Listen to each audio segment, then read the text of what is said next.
بسم الله الرحمن الرحيم. السلام علیکم ورحمۃ اللہ وبرکاتہ. نحمده ونصلی علی رسولہ الکریم. اما بعد. ذیب النساء کا عجیب و غریب قصہ. اب سنیے. ذیب النساء خود ایک شہزادی تھی. اس کی شاعری کی دھوم دھام سن کر دنیا میں لوگ اس کے دیکھنے کے عاشق تھے کہ اس کی آواز اتنی اچھی ہے تو یہ کتنی خوبصورت ہوگی.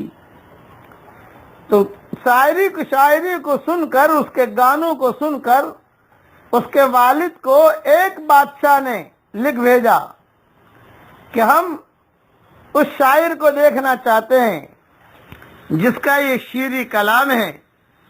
اس کو بادشاہ کو کیا خبر تھی کہ وہ خود یہ ذیب النساء اس بادشاہ کی صاحبزادی ہے، شہزادی ہے. اس پر اس کا والد یعنی ذیب النساء کا والد غم و غصے سے بھرا ہوا اپنی لڑکی کے پاس آ کر بولا کہ بیٹیا، میں نے اسی دن کے لیے تجھے شعر اشعار سکھائے تھے. تجھ کو منع کیا کرتا تھا کہ گانے مت گا، تیری آواز میں کرنٹ ہے، تیری آواز میں جادو ہے، تیری آواز میں کشش ہے. اب مجھے شرم آتی ہے کہ دنیا کے بادشاہ یہ کہتے ہیں کہ کتنی اچھی آواز ہے اور تجھے دیکھنا چاہتے ہیں. تو ذیب النساء نے بہت ادب سے عرض کیا، ابا جان پریشان نہ ہو، جواب میں خالی اتنا کہہ دو کہ مجھے دیکھنے کی ضرورت نہیں ہے، میرے کلام کو دیکھ لو کہ میرے کلام میں کتنا اثر ہے، کتنی تاثیر ہے، کتنی شیرینی ہے. تو میرے کلام کو دیکھ کر تم مجھے پہچان سکتے ہو. تو کلام، جب کسی کے کلام کو دیکھ کر، کسی کی آواز کو سن کر اس کو پہچانا جا سکتا ہے. تو اللہ کا کلام قرآن یہ اللہ کا خط ہے، یہ اللہ کا کلام ہے، یہ اللہ کی رسی ہے، یہ اللہ کا دسترخوان ہے. تو کلام اللہ میں خود صاحب کلام کے جلوے دیکھنے میں تأمل کیا ہے. اس لیے قرآن کو پڑھ کر ہی اللہ سمجھ میں آ جاتا ہے. بعض جگہ تو یہ دیکھا گیا کہ قرآن سن کر لوگ مسلمان ہو گئے.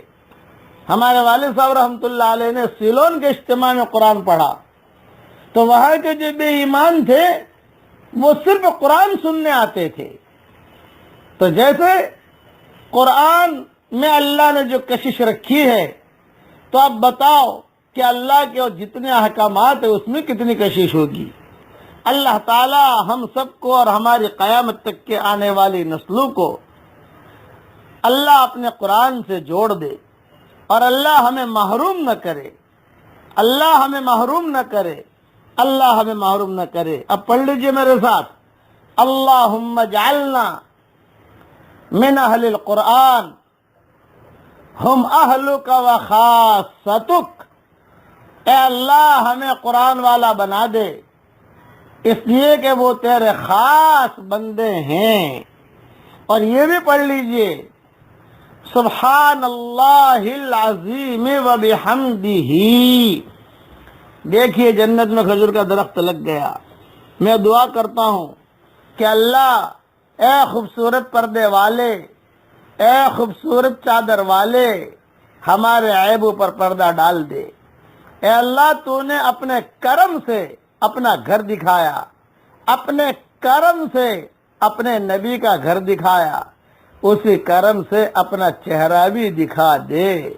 اے اللہ ہمارے دل کی تختیوں کو نورانی بنا دے.